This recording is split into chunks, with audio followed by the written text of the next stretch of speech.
Diabetic పేషెంట్స్‌లో కామన్‌గా వినే complaints. చిగుళ్ళ నుండి రక్తం రావడం, ఎక్కువగా గార పట్టేయడం, నోటి నుండి దుర్వాసన రావడం, పళ్ళు లూజ్ అయిపోయి పడిపోవడం.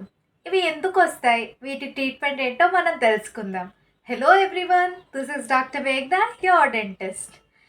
హై షుగర్ లెవెల్స్ వల్ల డయాబెటిక్ పేషెంట్స్‌లో రోగనిరోధక శక్తి చాలా తక్కువగా ఉంటుంది. వీటి వల్ల తరచుగా ఇన్ఫెక్షన్స్ వస్తాయి. అందులో గమ్ ఇన్ఫెక్షన్ ఒకటి. చిగుళ్ళ వ్యాధి. దీనివల్లే పంటి నుంచి రక్తం వస్తుంది. ఆల్సో క్యాండిడియాసిస్ అంటాం. ఇదొక ఫంగల్ ఇన్ఫెక్షన్. ఈ ఫంగల్ ఇన్ఫెక్షన్ వల్ల నోరంతా మంటగా ఏం తినలేకపోవడం జరుగుతుంది. నోట్లో తెల్ల తెల్ల పొరలుగా కనిపిస్తుంటాయి ఇవి.